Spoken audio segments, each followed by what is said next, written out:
ಶ್ರೀ ಗುರುಭ್ಯೋ ನಮಃ ಹರಿ ಓಂ. ಶುಕ್ಲಾಂಬರಧರಂ ವಿಷ್ಣುಂ ಶಶಿವರ್ಣಂ ಚತುರ್ಭುಜಂ ಪ್ರಸನ್ನವದನಂ ಧ್ಯಾಯೇತ್ ಸರ್ವವಿಘ್ನೋಪಶಾಂತಯೇ. ಅಗಜಾನನ ಪದ್ಮಾರ್ಕಂ ಗಜಾನನ ಭಾರ್ನಿಶಮನೇಕದಂತ ಭಕ್ತಾನಾಂ ಏಕದಂತಮುಪಾಸ್ಮಹೇ. ರಾಮಾಯ ರಾಮಭದ್ರಾಯ ರಾಮಚಂದ್ರಾಯ ವೇದಸೆ ರಘುನಾಥಾಯ ನಾಥಾಯ ಸೀತಾಯ ಪತಯೇ ನಮಃ. ಸಮಸ್ತ ವೀಕ್ಷಕ ಬಂಧುಗಳೇ, ಗ್ರಹಣ, ಪೌರ್ಣಮಿ, ಅಮಾವಾಸ್ಯೆ, ಪರ್ವಕಾಲಗಳು ವಿಶೇಷವಾಗಿರತಕ್ಕಂಥ ನಮ್ಮ ಭಾರತೀಯ ಹಿಂದೂ ಸನಾತನ ಧರ್ಮದ ಒಂದೊಂದು ವಿಶೇಷವಾಗಿರತಕ್ಕಂಥ ಅಂಶಗಳು ಅತ್ಯಮೂಲ್ಯವಾಗಿರ್ತಕ್ಕಂಥದ್ದೇ. ಗ್ರಹಣ ಕಾಲ ಅಂತ ಬಂದಾಗ ಅದರ ದೇವತಾರಾಧನೆ, ದೇವರ ಅನುಷ್ಠಾನ, ಜಪತಪಗಳು ಅದೊಂದಿಷ್ಟು ವಿಶೇಷತೆ.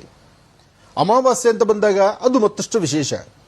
ಏನೇ ಆದರೂ ಗ್ರಹಗಳು, ಗ್ರಹ ವಿನಿಯೋಗ, ಹಾಗೆ ಗ್ರಹಗಳಿಂದ ಉಂಟಾಗತಕ್ಕಂತಹ ಲಾಭ ನಷ್ಟಗಳು, ಜೊತೆಗೆ ಅಮಾವಾಸ್ಯೆ ಆಗಿರಲಿ, ಗ್ರಹಣ ಆಗಿರಲಿ, ಗ್ರಹಣ ಕಾಲದ ಆಚರಣೆ ಆಗಿರಲಿ, ಇದೆಲ್ಲವೂ ಬಹಳ ವಿಶೇಷವಾಗಿರ್ತಕ್ಕಂಥದ್ದೇ. ಈ ಒಂದು ವಿಚಾರಣೆಯನ್ನ ಸವಿಸ್ತಾರವಾಗಿ, ಚಿಕ್ಕದಾಗಿ ಪುಟ್ಟದಾಗಿ ತಿಳಿ ಹೇಳುವಂತಹ ಒಂದು ಕಾಯಕ ಇವತ್ತಿನ ನನ್ನ ಕರ್ತವ್ಯ. ಸಮಸ್ತ ವೀಕ್ಷಕ ಬಂಧುಗಳು, ಗ್ರಹಣದ ಬಗ್ಗೆ ಒಂದಷ್ಟು ವಿಚಾರಗಳನ್ನು ತಿಳ್ಕೊಳ್ತಾ ಇದ್ದೀರಿ. ಮೊದಲನೇದಾಗಿ, ಗ್ರಹಣ ಎಂಬತಕ್ಕಂಥದ್ದು ನಮ್ಮ ಭಾರತ ದೇಶಕ್ಕೆ ಕಾಣದಿರತಕ್ಕಂಥದ್ದು. ಅಂದರೆ ಗ್ರಹಣದ ಆಚರಣೆ ನಮ್ಮ ಭಾರತಕ್ಕಿಲ್ಲ. ಹಾಗಿದ್ರೂ ಸಹಿತ ಗ್ರಹಣದ ಆಚರಣೆ ಇಲ್ಲ ಅಂತ ನೀವು ಹೇಳಿದ್ರು ಗ್ರಹಣದ ಬಗ್ಗೆ ಮಾತಾಡ್ತಿದ್ರಲ್ಲ ಅನ್ನೋ ಮಾತು ನಿಮ್ಮಲ್ಲಿ ಇರಬಹುದು. ಆದರೆ ಒಂದು ವಿಚಾರ ತಿಳ್ಕೊಳ್ಳಿ, ತಂದೆ ತಾಯಿ ಅವರಿಗೆ ಮಿಗಿಲಾದಂಥವ್ರು ಮತ್ತೊಬ್ಬರಿಲ್ಲ. ಹಾಗೆ ಸೂರ್ಯ ಚಂದ್ರ ಅವರಿಗೆ ಮಿಗಿಲಾದಂಥವರು ಮತ್ತೊಬ್ಬರಿಲ್ಲ. ಸೂರ್ಯ ಅಂದರೆ ತಂದೆ, ತಾಯಿ ಅಂದರೆ ಚಂದ್ರ. ಸೂರ್ಯ ಚಂದ್ರರನ್ನ ನಾವು ಹೇಗೆ ಆರಾಧನೆ ಮಾಡ್ತೀವೋ ಹಾಗೆ ತಂದೆ ತಾಯಿನ ಎಷ್ಟು ಹೃದಯದಲ್ಲಿಟ್ಟು ಆರಾಧನೆ ಮಾಡ್ತೀವೋ ನಮ್ಮ ಎರಡು ಕಣ್ಗಳೇ ತಂದೆ ತಾಯಿ ಅಂತ ಹೇಳ್ತೀವಿ. ಹಾಗಿದ್ದ ಮೇಲೆ ಸೂರ್ಯನಾಡಿ, ಚಂದ್ರನಾಡಿ ಎಂಬತಕ್ಕಂಥದ್ದು, ತಂದೆ ತಾಯಿ ಎಂಬತಕ್ಕಂಥದ್ದು. ಹಾಗೆ ಪ್ರಸ್ತುತ ಸಂಭವಿಸ್ತಿರ್ತಕ್ಕಂಥದ್ದು ಸೂರ್ಯನಿಗೆ ವಿಶೇಷವಾಗಿರ್ತಕ್ಕಂಥ ಈ ಒಂದು ಸೂರ್ಯಗ್ರಹಣ. ಈ ಸೂರ್ಯಗ್ರಹಣ ರಾಹುಗ್ರಸ್ತ ಸೂರ್ಯಗ್ರಹಣ. ಭಾರತಕ್ಕೆ ಕಾಣೋದಿಲ್ಲ, ಆದರೆ ಗ್ರಹಣ ಇದೆ. ತಾವೆಲ್ಲ ಒಪ್ಪಬೇಕಾದಂಥ ವಿಚಾರ ಒಂದಿದೆ. ಇಲ್ಲೇನಪ್ಪ ಅಂದರೆ, ನಮ್ಮ ಭಾರತಕ್ಕೆ ಕಾಣದಿರತಕ್ಕಂಥ ಗ್ರಹಣದ ಬಗ್ಗೆ ಇಷ್ಟೊಂದು ಕಲ್ಪನೆ ನಮಗೆ ಯಾಕೆ ಬೇಕು ಅಂತ ತಾವು ಹೇಳ್ತೀರಿ. ಒಪ್ಕೊಳ್ಳೋಣ. ಆದರೆ ಗ್ರಹಣ ಇರೋದು ಸತ್ಯನಾ? ಗ್ರಹಣ ಇರೋದೇ ಸತ್ಯ ಆದಮೇಲೆ ಅದರಿಂದ ಸಂಭವಿಸುವಂತಹ ಒಂದಷ್ಟು ಸಮಸ್ಯೆಗಳು, ದೋಷಗಳು ಅದಿರೋದು ಸತ್ಯವೇ.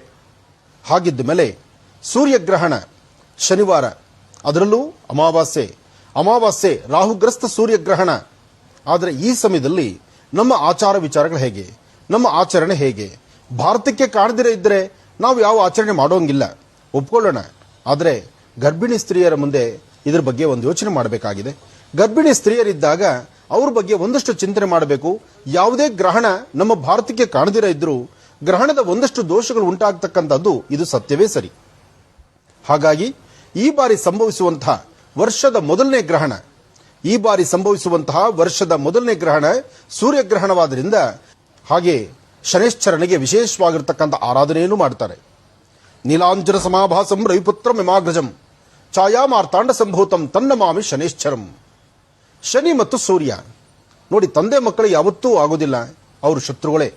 ಅಂದರೆ ಆ ಪ್ರೀತಿ, ವಿಶ್ವಾಸ, ಬಾಂಧವ್ಯ ಇರಬಹುದು, ಆದರೆ ಕ್ರಮದಲ್ಲಿ, ಆಚರಣೆಯಲ್ಲಿ, ಸ್ಟ್ರಿಕ್ಟ್ ಆಗಿ ವ್ಯವಹಾರ ಮಾಡೋದ್ರಲ್ಲಿ ಯಾರೊಬ್ಬರ ಬಗ್ಗೆ ಇಡುವಂತಹ ದೃಷ್ಟಿ ಎಲ್ಲೂ ಕಾಂಪ್ರಮೈಸ್ ಇಲ್ಲ. ಇಂತಹ ಪರಿಸ್ಥಿತಿ ಶನಿಯಿಂದ ಉಂಟಾಗ್ತಕ್ಕಂಥ ಅಮಾವಾಸ್ಯೆಯ ಒಂದಷ್ಟು ದೋಷಗಳಿದೆ. ಅದರ ಜೊತೆಗೆ ಗ್ರಹಣ ಎಂಬತಕ್ಕಂಥದ್ದಿದೆ, ಇಲ್ಲಿ ಸೂರ್ಯಗ್ರಹಣ ಇದೆ. ಇಲ್ಲಿ ಪ್ರತಿಯೊಬ್ಬರು ಸಹಿತ ಒಂದಷ್ಟು ಎಚ್ಚರಿಕೆ ವಹಿಸ್ತಕ್ಕಂಥದ್ರಲ್ಲಿ ಖಂಡಿತ ತಪ್ಪಲ್ಲ. ಗುರು ಹಿರಿಯರು, ಮಹರ್ಷಿಗಳು, ಸಾಕಷ್ಟು ಜನ ಯತಿಗಳು ಎಲ್ಲರೂ ಹೇಳುವಂತ ಮಾತಿಷ್ಟೇ, ಗ್ರಹಣ ಅಂದಾಗ ನಿರ್ಲಕ್ಷ್ಯತನ ಮಾಡಬೇಡಿ. ಜೊತೆಗೆ ಅದನ್ನ ನೀವೆಲ್ಲೋ ಒಂದು ಕಡೆ ತಾತ್ಸಾರವಾಗಿ ನೋಡ್ತಕ್ಕಂಥದ್ದು ಸಮಂಜಸ ಅಲ್ಲ.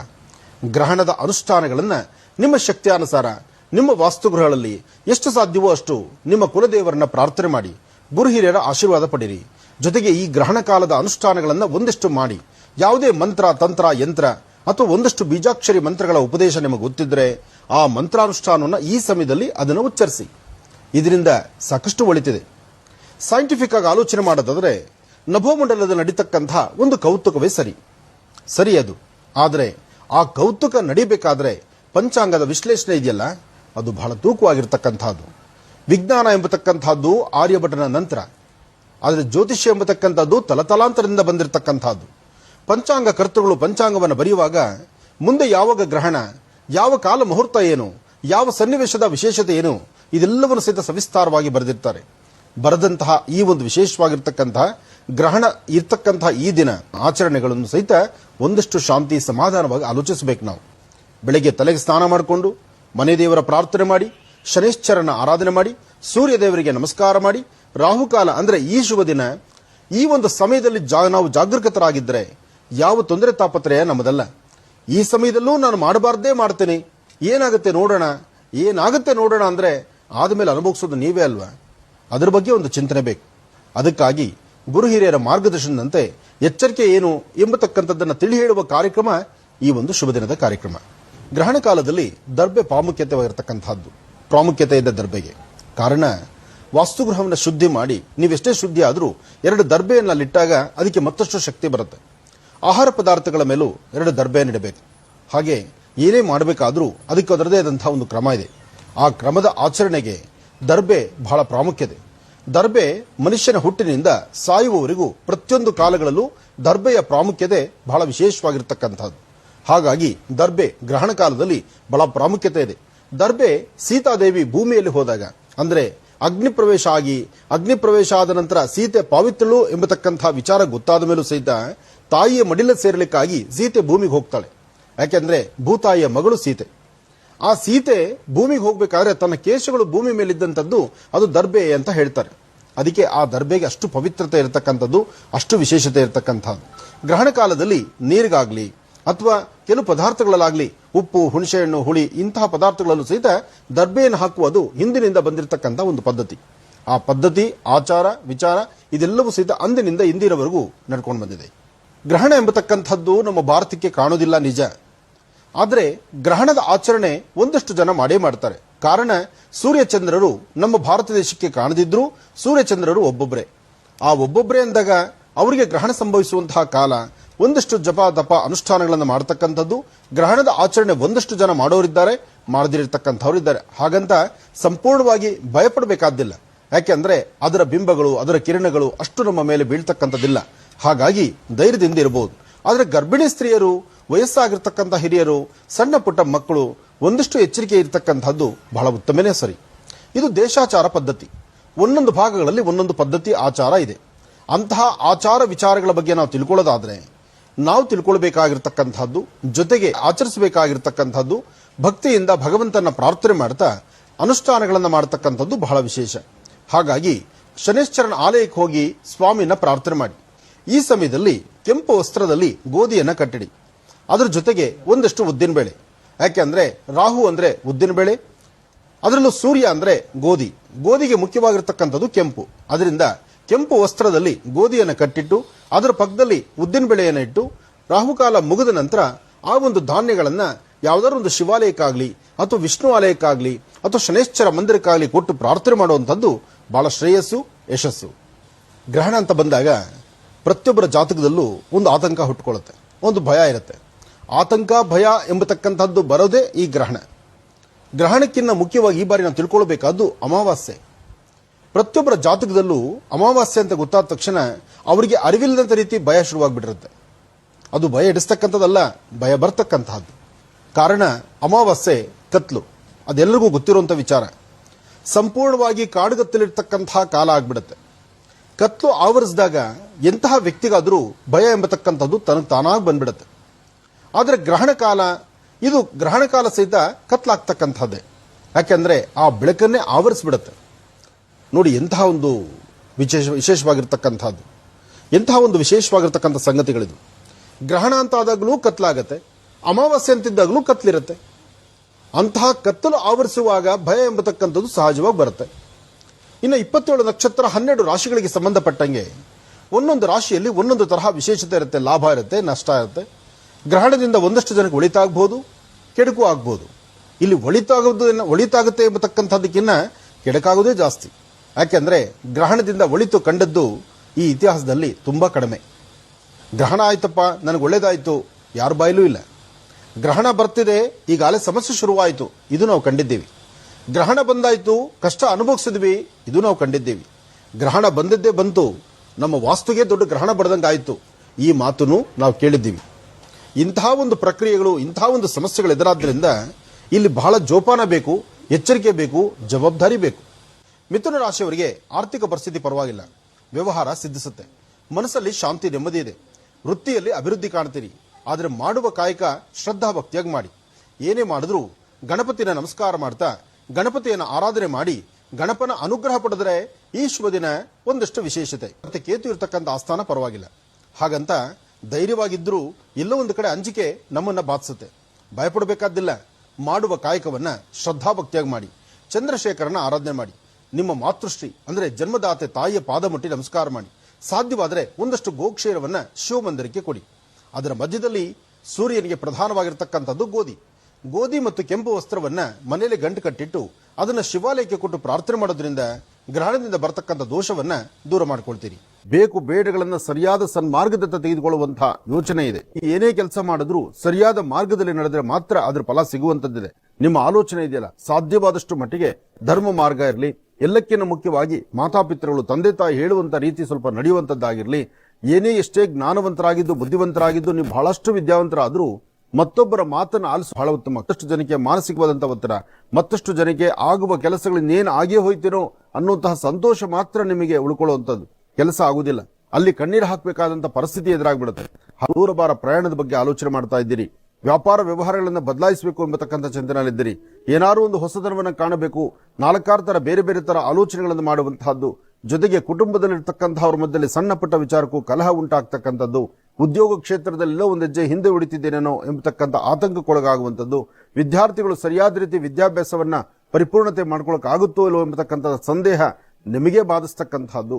ವಯಸ್ಸಾಗಿರ್ತಕ್ಕಂತಹ ವೃದ್ಧರು, ಮನೆಯಲ್ಲಿರ್ತಕ್ಕಂಥ ಹಿರಿಯರು ಬೇಡವಾದಂತಹ ವಿಚಾರಗಳನ್ನು ತಲೆ ತುಂಬಿಸಿಕೊಂಡು ಆರೋಗ್ಯವನ್ನು ಹಾಳು ಮಾಡಿಕೊಳ್ಳುವಂತ ಪರಿಸ್ಥಿತಿ ಎದುರಾಗುವಂತ ಲಕ್ಷಣಗಳು ಬಹಳ ಇದೆ. ಒಂದಷ್ಟು ಬದಲಾವಣೆ ಕಾಲ ಬರುತ್ತೆ. ಆ ಬದಲಾವಣೆಯ ಕಾಲವನ್ನ ಆಗ ನೀವು ಸಿದ್ಧಪಡಿಸಿಕೊಳ್ಳಬಹುದು. ತಾಯಿ ವಿಶೇಷವಾಗಿರ್ತಕ್ಕಂಥ ದೇವಿಯ ಆರಾಧನೆಯಲ್ಲಿ ಅಥವಾ ಶಿವನ ಆರಾಧನೆಯಲ್ಲಿ ವಿಶೇಷವಾಗಿ ನಿಮ್ಮನ್ನು ನೀವು ಸ್ವಲ್ಪ ತೊಡಗಿಸ್ಕೊಂಡ್ರೆ ಖಂಡಿತ ಭಗವಂತ ಸಂಕಲ್ಪವನ್ನ ಸಿದ್ಧಿಪಡಿಸ್ಕೊಳ್ತೀರಿ.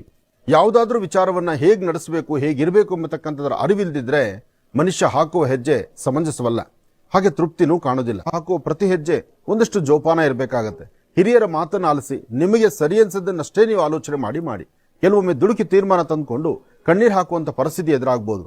ಎಚ್ಚರಿಕೆಯಿಂದ ನಡೆದರೆ ಮಾತ್ರ ಮನಸ್ಸಿಗೊಂದಿಷ್ಟು ಆನಂದ, ನೆಮ್ಮದಿಯುತವಾದಂತಹ ಕಾಲವನ್ನ ತಾವು ಸಿದ್ಧಪಡಿಸಿಕೊಳ್ಳಬಹುದು.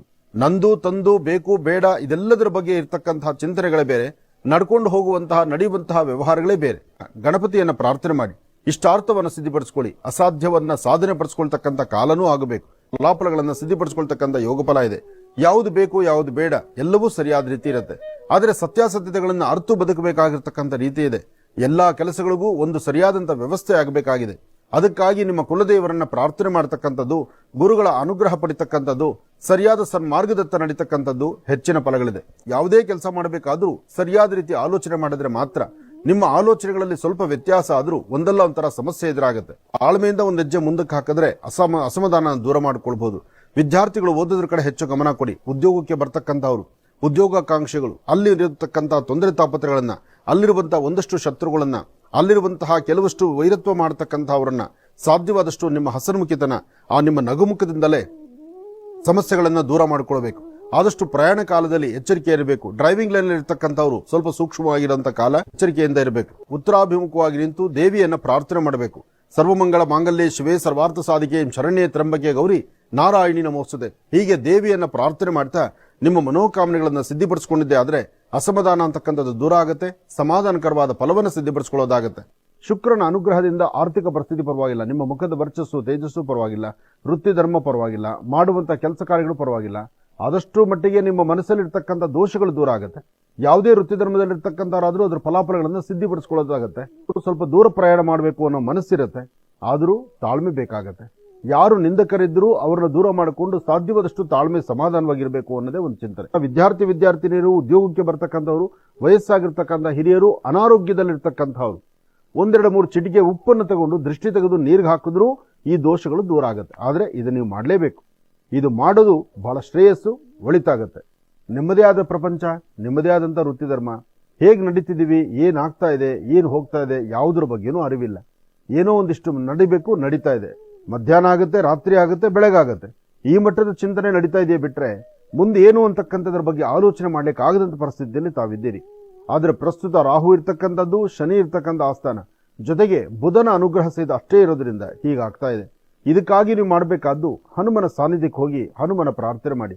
ಹಾಗೆ ಏನೇ ಆದರೂ ಸಹಿತ ಮುಂದೇನು ಎಂಬತಕ್ಕಂಥದ್ರ ಬಗ್ಗೆ ಒಂದಷ್ಟು ಚಿಂತನೆ ಆಲೋಚನೆ ಮಾಡದಿರ ನೀವು ಹೆಜ್ಜೆಯನ್ನು ಹಾಕ್ತಾ ಮುಂದೆ ನಡೆದ್ರೆ ದಿನ ಕಳೆದಷ್ಟು ವ್ಯತ್ಯಾಸ ಜಾಸ್ತಿ ಆಗ್ತಾ ಹೋಗುತ್ತೆ. ಇದಕ್ಕೆ ಸರಿಯಾದಂಥ ಮಾರ್ಗದರ್ಶನ ತೆಗೆದುಕೊಳ್ಳಿ, ಸರಿಯಾದಂಥ ಅರಿವಿನಿಂದ ಒಂದೆಜ್ಜೆ ಮುಂದಕ್ಕೆ ಹಾಕಿ ಫಲಾಫಲಗಳನ್ನು ಸಿದ್ಧಿಪಡಿಸ್ಕೊಳ್ತೀರಿ. ಹಣಕಾಸಿನ ಬಗ್ಗೆ ಬಹಳ ಜೋಪಾನ. ಈಗ ಯಾವ ವ್ಯವಹಾರ ಮಾಡಿದ್ರೂ ಅದು ಕೈ ಕಚ್ಚುತ್ತೆ, ಏನೋ ಸಮಸ್ಯೆ ಆಗುತ್ತೆ. ವ್ಯವಹಾರಗಳನ್ನು ಮಾಡುವ ಕಾಲ ಇದಲ್ಲ. ಯಾಕೆಂದ್ರೆ ರಾಹು ಇರ್ತಕ್ಕಂಥ ಆಸ್ಥಾನ ಅಷ್ಟು ಸಮಂಜಸ್ಕರವಾದ್ದಲ್ಲ. ಒಳ್ಳೇದು ಕೆಟ್ಟದ್ದು ಬೇಕು ಬೇಡ ಯಾವುದೂ ಗೊತ್ತಾಗುವುದಿಲ್ಲ. ಹಾಗೆ ಯಾರು ನನ್ನವರು ತನ್ನವರು ಅಂತಕ್ಕಂಥದ್ದು ಸಹಿತ ಇಲ್ಲದಂತ ರೀತಿಯಲ್ಲಿ ಆಗುತ್ತೆ. ಹಾಗಾಗಿ ಬಹಳ ಜೋಪಾನ ಬೇಕು. ಇನ್ನೊಂದು ಸ್ವಲ್ಪ ದಿವಸ ಈ ಸಮಸ್ಯೆಗಳೆಲ್ಲವೂ ಸಹಿತ ನಿಮ್ಮನ್ನು ಹೆಗಲೇ ಇರುತ್ತೆ. ಜೋಪಾನ ಇರಲಿ. ಆದಷ್ಟು ಕುಲದೇವರನ್ನ ಪ್ರಾರ್ಥನೆ ಮಾಡೋದು ಬಹಳ ಮುಖ್ಯವಾಗಿರತಕ್ಕಂಥದ್ದು. ಹಾಗೆ ಮನಸ್ಸಲ್ಲಿ ಕೆಲವು ನೋವುಗಳನ್ನು ಇಟ್ಕೊಂಡಿರ್ತೀರಿ, ಅದಕ್ಕೆ ಪರಿಹಾರ ಸಿಕ್ಕೋದಿಲ್ಲ. ಆದರೂ ಆಯಾ ಕಾಲಕ್ಕೆ ಸಂಭವಿಸುವಂತಹ ತೊಂದರೆಗಳಿಗೆ ಆಯಾ ಕಾಲವೇ ಉತ್ತರ ಕೊಡಬೇಕಾಗತ್ತೆ. ಅದಕ್ಕಾಗಿ ನೀವು ನಂಬಿರ್ತಕ್ಕಂಥ ದೈವವನ್ನ ಪ್ರಾರ್ಥನೆ ಮಾಡಿ. ನಿತ್ಯ ನಿರಂತರ ಶನೇಶ್ಚರ ಪ್ರಾರ್ಥನೆ ಮಾಡಿ. ಶನ್ನೋ ದೇವಿ ರಭಿಷ್ಠಯ ಆಪೋ ಭವಂತು ಪಿತೇಂ ಶಯೋರ್ವಿಷ್ಠವಂತನಃ ಶನೇಶ್ಚರನ ಪ್ರಾರ್ಥನೆ ಮಾಡಿ. ಆಗ ಸ್ವಲ್ಪ ಮಟ್ಟಿಗೆ ಶಾಂತಿ ಸಮಾಧಾನ ಆಗ್ಬೋದು. ಹಾಗೆ ವೃತ್ತಿಯಲ್ಲಿ ಒಂದು ಅಭಿವೃದ್ಧಿಯನ್ನು ಕಾಣಬೇಕು ಅಂತ ತಾವು ಅನ್ಕೊಂಡ್ರೆ ಕಪ್ಪು ಬಣ್ಣದ ಶ್ವಾನಗಳಿಗೆ ನಿಮ್ಮ ಕೈಯಲ್ಲಿ ಆದಷ್ಟು ಏನಾದ್ರು ಪದಾರ್ಥಗಳನ್ನು ಹಾಕಿ. ಯಾರಾದರೂ ವಯಸ್ಸಾಗಿರ್ತಕ್ಕಂತಹ ವೃದ್ಧರಿಗೆ, ಅವರಿಗೆ ತುಂಬಾ ನಿರ್ಗತಿಕರಾಗಿದ್ದು ಏನೂ ಶಕ್ತಿ ಇಲ್ದಿರತಕ್ಕಂಥವರಿಗೆ ಒಂದು ಹಾಸ್ಪಿಟ್ಲಿಗೆ ಸಂಬಂಧಪಟ್ಟದ್ದಾಗಿರ್ಲಿ ಅಥವಾ ಅವರ ಆಹಾರಕ್ಕೆ ಸಂಬಂಧಪಟ್ಟದ್ದಾಗಿರ್ಲಿ ಅಥವಾ ಒಂದು ವಸ್ತ್ರದಾನ ಮಾಡತಕ್ಕಂಥದ್ದಾಗ್ಲಿ, ಅಂತಹ ವಯಸ್ಸಾಗಿರ್ತಕ್ಕಂಥ ವೃದ್ಧರಿಗೆ ಕೊಟ್ಟರೆ ಮಾತ್ರ ನಿಮಗೆ ಪರಿಹಾರ ಸಿಗುವಂತಹದ್ದು. ಎಲ್ಲವೂ ದೇವರು ಕೊಟ್ಟಾಗ ಅದನ್ನು ಹೇಗೆ ಉಪಯೋಗಿಸ್ಕೋಬೇಕು ಅದನ್ನು ಬಿಟ್ಟು ಉಪಯೋಗಿಸ್ಕೊಳ್ಳಿದ್ರೆ ಎಲ್ಲವನ್ನೂ ಬಿಟ್ಕೊಂಡು ದೂರ ಹೋಗ್ತಾ ಹೋದ್ರೆ ಅದು ಒಂದು ಸಮಾಧಾನ ಅಲ್ಲ. ಎಲ್ಲಕ್ಕೂ ಮನುಷ್ಯನಿಗೆ ಗ್ರಹಗತಿಗಳೇ ಕಾರಣ ಅಂತ ಹೇಳ್ತೀವಲ್ಲ. ಸ್ವಲ್ಪ ತಾಳ್ಮೆ ತಗೊಂಡು ವ್ಯವಹಾರ ಮಾಡಿದ್ರೆ ಆ ತಾಳ್ಮೆಯಿಂದ ಮಾಡುವಂತಹ ವ್ಯವಹಾರಗಳಲ್ಲಿ ಒಂದಷ್ಟು ಲಾಭವನ್ನು ಗಳಿಸ್ತೀರಿ. ಸಣ್ಣ ಸಣ್ಣ ವಿಚಾರಕ್ಕೂ ಸಹಿತ ಮನಸ್ತಾಪ ಉಂಟಾಗುವಂತ ಕಾಲ ಎದುರಾಗತ್ತೆ. ಜೋಪಾನ ಇರಲಿ, ಎಚ್ಚರಿಕೆ ಇರಲಿ. ಭಗವಂತನ ಕೃಪೆ ಹೊಂದಿದ್ರೆ ಎಲ್ಲವೂ ಸಾಬೀತಾಗತ್ತೆ. ಮಧ್ಯಾಹ್ನ ಇವತ್ತೊಂದು ದಿವಸ ಅಂದ್ರೆ ಮಧ್ಯಾಹ್ನ 12ರ ನಂತರ ಸಂಜೆವರೆಗೂ 12ರಿಂದ ಸಂಜೆ 6ರ ತನಕ ಯಾವುದೇ ಒಂದು ವನಸಿರಿಗಳನ್ನು ತಾವು ಸಂಗ್ರಹಣ ಮಾಡಬಹುದು. ಒಂದು ಗಿಡಮೂಲಿಕೆಗಳನ್ನು ಸಂಗ್ರಹಣ ಮಾಡತಕ್ಕಂಥದ್ದು ಅಥವಾ ಒಂದು ವಿಶೇಷವಾಗಿರ್ತಕ್ಕಂಥ ಪೂರ್ಣಫಲ. ಪೂರ್ಣಫಲ ಅಂದ್ರೆ ಏನು? ಒಂದು ತೆಂಗಿನ ಮರ, ಕಲ್ಪವೃಕ್ಷ. ಆ ತೆಂಗಿನ ಮರದಿಂದ ಭೂಸ್ಪರ್ಶ ಆಗದಿರ ತುಂಬಾ ಹಣ್ಣಾಗಿರ್ತಕ್ಕಂತಹ ಕಾಯಿಗಳನ್ನ ಜೋಪಾನವಾಗಿ ಇಳಿಸ್ಕೊಳ್ತಕ್ಕಂಥದ್ದು. ಇಳಿಸಿದ ನಂತರ ಒಂದಷ್ಟು ವನಸಿರಿಗಳ ಸಹಾಯದಿಂದ ಆ ಪೂರ್ಣಫಲಕ್ಕೆ ವನಸಿರಿಗಳನ್ನ ಜೊತೆಲಿಟ್ಟು ಅದನ್ನು ಒಂದು ಯಂತ್ರದ ಆಕಾರವಾಗಿ ರಚನೆ ಮಾಡಿ ಅದನ್ನ ಮನೆಯ ಪ್ರಧಾನ ದ್ವಾರ ಕಟ್ಟತಕ್ಕಂಥದ್ದು. ಅಥವಾ ಒಂದು ನಿಂಬೆಹಣ್ಣಾಗ್ಲಿ ಅಥವಾ ಬೇಕಾಗಿರ್ತಕ್ಕಂಥ ಬಿಳಿ ಸಾಸಿವೆ, ಮರ್ಲಮಾತಂಗಿ, ಜಟಾಮಸಿ, ತಾಮ್ರಸಖಿ ಹೀಗೆ ವನಸಿರಿಗಳನ್ನ ಒಂದಷ್ಟು ಸಂಗ್ರಹಣ ಮಾಡಿ ವಾಸ್ತುಗೃಹಕ್ಕೆ ದೃಷ್ಟಿ ತೆಗೆತಕ್ಕಂಥದ್ದು. ಅಥವಾ ಅದ್ಭುತವಾಗಿರ್ತಕ್ಕಂತಹ ಗಾಜಿನ ಸಾಮ್ರಾಣಿ ಅಥವಾ ಧೂಪ. ಇಂತಹ ಧೂಪವನ್ನ, ಸಾಮ್ರಾಣಿಯನ್ನ ವಾಸ್ತುಗೃಹದಲ್ಲಾಗ್ಲಿ ವ್ಯಾಪಾರ ಸ್ಥಳದಲ್ಲಾಗ್ಲಿ ನೀವು ವ್ಯವಹಾರಗಳು ಮಾಡುವಂತಹ ಸಾನ್ನಿಧ್ಯಗಳಲ್ಲಿ ಧೂಪವನ್ನು ಹಾಕಿ ಇರ್ತಕ್ಕಂಥ ದೋಷವನ್ನು ದೂರ ಮಾಡತಕ್ಕಂಥದ್ದು. ಇದೆಲ್ಲವೂ ಸಹಿತ ಈ ಶುಭ ದಿನಗಳಲ್ಲಿ ಅಂದ್ರೆ ಗ್ರಹಣ ಕಾಲ, ಅಮಾವಾಸ್ಯೆ, ಒಬ್ಬರಿಗೊಬ್ಬರು ವ್ಯಾಜ್ಯಗಳು ಮಾಡ್ಕೊಳ್ತಕ್ಕಂಥದ್ದು, ಗಲಾಟೆ ಮಾಡ್ಕೊಳ್ತಕ್ಕಂಥದ್ದು, ಕುಟುಂಬದಲ್ಲಿ ಏನಾದರೂ ಒಂದು ಕಲಹಕ್ಕೆ ದಾರಿ ಮಾಡ್ಕೊಳ್ತಕ್ಕಂಥದ್ದು, ಭಗವಂತ ಕೊಟ್ಟದ್ದನ್ನ ಹಂಚ್ಕೊಂಡು ತಿನ್ನಬೇಕಾದಂತ ನಾವು ಸಣ್ಣ ಪುಟ್ಟ ವಿಚಾರಗಳನ್ನ ಬಹಳ ರೌದ್ರ ಮಾಡ್ಕೊಳ್ತಾ ಇರ್ತೀವಿ. ಅಂತಹ ರೌದ್ರ ಆಗುತ್ತೆ, ಮನೇಲಿ ಒಂದು ಗಲಾಟೆ ಪ್ರಾರಂಭ ಆಗುತ್ತೆ. ನನ್ನಿಂದಲೋ ಮನೆಯವರಿಂದಲೋ ಅಥವಾ ಕುಟುಂಬದಿಂದಲೋ ಬರುವಂತಹ ಸಮಸ್ಯೆಗಳನ್ನ ಅಲ್ಲಿಂದಲೇ ಉಪಾಯವಾಗದನ್ನ ದೂರ ಮಾಡಬೇಕು. ಹಾಗೆ ಯಾರೇ ಆಗ್ಲಿ, ಸ್ತ್ರೀಯರಾಗ್ಲಿ ಪುರುಷರಾಗ್ಲಿ, ಮನೇಲೊಂದು ವ್ಯಾಜ್ಯ ಶುರು ಆಗುತ್ತೆ, ಏನೋ ಒಂದು ಗಲಾಟೆ ಘರ್ಷಣೆ ಆಗುತ್ತೆ ಅಂದಾಗ ಆ ಸ್ಥಳವನ್ನು ಬಿಟ್ಟು ಕದಲಬೇಕು. ಆ ಸ್ಥಳವನ್ನು ಬಿಟ್ಟು ಕದಲಿದ್ರೆ ಆ ದೋಷಗಳು ಅಲ್ಲಿಂದಲೇ ಮುರಿಯುತ್ತೆ. ಅದೇ ಸ್ಥಳದಲ್ಲಿದ್ದು ನೀನೆಷ್ಟು ನಾನೆಷ್ಟು, ನೀನ್ ದೊಡ್ಡೋರ ನಾನ್ ದೊಡ್ಡೋರ ಅಂತ ನಿಂತರೆ ಗಲಾಟೆಗಳು ಜಾಸ್ತಿ ಆಗುತ್ತೆ. ಅಂಥದ್ದನ್ನು ದೂರ ಮಾಡಿಕೊಳ್ಳಿಕ್ಕೂ ಇವತ್ತು ವನಸಿರಿಗಳ ಸಹಾಯ ಇದೆ. ಹಾಗಾಗಿ ಅಮಾವಾಸ್ಯೆ ಪರ್ವಕಾಲಗಳಲ್ಲಿ, ಗ್ರಹಣ ಕಾಲದಲ್ಲಿ ಜಪ ತಪಗಳನ್ನು ಮಾಡತಕ್ಕಂಥದ್ದು, ನದಿ ತೀರ, ಸಮುದ್ರ ತೀರ, ಜೊತೆಗೆ ಒಂದಷ್ಟು ಪುಣ್ಯಕ್ಷೇತ್ರ, ತೀರ್ಥಕ್ಷೇತ್ರ, ಇಂತಹ ಕ್ಷೇತ್ರಗಳಲ್ಲಿ ಹೋಗಿ ಸ್ನಾನ, ಸಂಧ್ಯಾವಂದನೆ, ಜಪತಪಗಳನ್ನು ಮಾಡಿದ್ರೆ ಶೀಘ್ರ ಫಲ ಅಂತ ಹೇಳ್ತಾರೆ. ರಾಶಿಗಳಿಂದ ಉಂಟಾಗ್ತಕ್ಕಂಥ ದೋಷಗಳಿಂದ ಬೇಗ ಮುಕ್ತರಾಗಬೇಕಾದ್ರೆ ನೀವು ಜಪತಪಗಳನ್ನ ಅನುಷ್ಠಾನವನ್ನು ಮಾಡಿದ್ರೆ ಮಾತ್ರ ಕಾರ್ಯಸಿದ್ಧಿ ಆಗ್ತಕ್ಕಂಥದ್ದು. ಅಥವಾ ನಿಮ್ಮ ಧರ್ಮ ಮಾರ್ಗದಲ್ಲಿ ನಡೆದ್ರೆ ಮಾತ್ರ, ಹಸಿದ ವ್ಯಕ್ತಿಗಳಿಗೆ ಅನ್ನ ಆಹಾರವನ್ನು ಕೊಟ್ಟರೆ ಮಾತ್ರ. ಅದಕ್ಕಿಂತ ಮುಖ್ಯವಾಗಿ ಪಶು ಪಕ್ಷಿ ಪ್ರಾಣಿಗಳಿಗೆ ಯಾವುದು ಕೈಲಾಗುವುದಿಲ್ಲ, ಯಾವುದು ಹಸಿವು ಸಂಕಟದಲ್ಲಿರುತ್ತೆ ಅಂತಹದ್ದನ್ನ ನೋಡಿ ಒಂದಿಷ್ಟು ಅನ್ನದಾನವನ್ನು ಮಾಡಿದ್ರೆ ಅದರ ಫಲಾಫಲಗಳನ್ನ ಸಿದ್ಧಿಪಡಿಸ್ಕೊಳ್ಬಹುದು, ನಾವು ಕಾರ್ಯವನ್ನು ಸಿದ್ಧಿಪಡಿಸ್ಕೊಳ್ಬಹುದು. ಇವತ್ತು ನೀವು ಸಂಗ್ರಹಣ ಮಾಡತಕ್ಕಂತಹ ವನಸಿರಿಗಳು, ಯಾವುದೇ ಒಂದು ಗಿಡಮೂಲಿಕೆಗಳು ಅದ್ಭುತವಾದಂತಹ ವಿಶೇಷವಾದಂತಹ ಗಿಡಮೂಲಿಕೆ ಅಂತ ನಿಮಗನ್ಸಿದ್ರೆ ಇವತ್ತಿನ ದಿವಸ ಸಂಗ್ರಹಣ ಮಾಡಿ ಮುಂದೆ ಬರ್ತಕ್ಕಂಥ ಒಂದು ಒಳ್ಳೆ ಮುಹೂರ್ತದಲ್ಲಿ ಅದರ ಕಾಯಕವನ್ನು ಸಿದ್ಧಿಪಡಿಸ್ಕೊಳ್ಳಿ. ಆದರೆ ಪೂರ್ಣ ಫಲವನ್ನ ಮಾತ್ರ, ವೃಕ್ಷದಿಂದ ಪೂರ್ಣ ಫಲವನ್ನ ಕಿತ್ತಿದ ನಂತರ ಅದನ್ನು ಭೂಸ್ಪರ್ಶ ಮಾಡಬಾರದು. ಭೂಸ್ಪರ್ಶ ಮಾಡಿದರೆ ಆ ಭೂಸ್ಪರ್ಶ ಆದಂತಹ ಪೂರ್ಣ ಫಲ ಕೆಲಸ ಕಾರ್ಯಗಳು ಸಿದ್ಧಿ ಮಾಡ್ಲಿಕ್ಕೆ ಆಗುದಿಲ್ಲ. ಅದನ್ನು ಹಾಗೆ ಜೋಪಾನವಾಗಿ ಇಟ್ಕೊಳ್ಳಿ. ಅದ್ರ ಮುಂದೆ ಏನ್ ಮಾಡಬೇಕು ನಾನು ನಿಮಗೆ ತಿಳಿಸ್ಕೊಡ್ತೇನೆ. ಆದ್ರೆ ಅದಕ್ಕೂ ಮುನ್ನ ಇವತ್ತಿನ ದಿವಸ ಎಲ್ಲರೂ 27 ನಕ್ಷತ್ರ 12 ರಾಶಿಗಳವರು ಸಹಿತ ತಲೆಗೆ ಸ್ನಾನ ಮಾಡಿಕೊಂಡು, ಅಮಾವಾಸ್ಯೆ, ಸೂರ್ಯಗ್ರಹಣ ಇದೆಲ್ಲವೂ ಇರೋದ್ರಿಂದ ತಲೆಗೆ ಸ್ನಾನ ಮಾಡ್ಕೋಬೇಕು, ವಿಷ್ಣು ಆಲಯಕ್ಕೆ ತುಳಸಿಯಿಂದ ಅರ್ಚನೆ ಮಾಡಿಸಬೇಕು, ಜೊತೆಗೆ ಶನೇಶ್ವರನ ಸಾನ್ನಿಧ್ಯಕ್ಕೆ ಬಂದು ಒಂದು ಪ್ರಾರ್ಥನೆ ಮಾಡಬೇಕು. ವರ್ಷದ ಆರಂಭದಿಂದ ವರ್ಷದ ಅಂತ್ಯದವರೆಗೂ ಸಾಧ್ಯವಾದಷ್ಟು ಭಗವಂತನ ಕೃಪೆಗೆ ಎಲ್ಲರೂ ಪಾತ್ರರಾಗೋಣ. ಒಳ್ಳೆಯದಾಗ್ಲಿ, ಶುಭವಾಗ್ಲಿ.